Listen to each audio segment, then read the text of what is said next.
Maramdaman ko muli ang yakap ng panahon habang kumakalabit ang init at sinag ng araw ng ulan. Huwag kang di naman delikado kasi parang umingiti na naman ako. Kaya ngayon di na ako mangangamba kahit anong sabihin nila.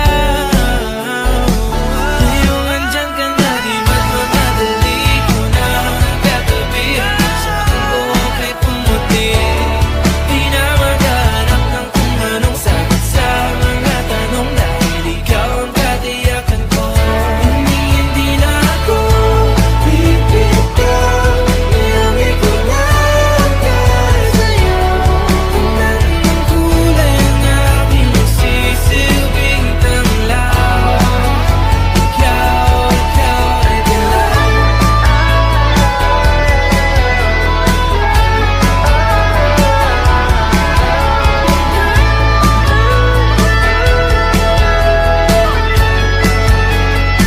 Ngayong nandyan ka na, di magmamadali, ikaw lang ang katabi hanggang saan buhok ay pumati.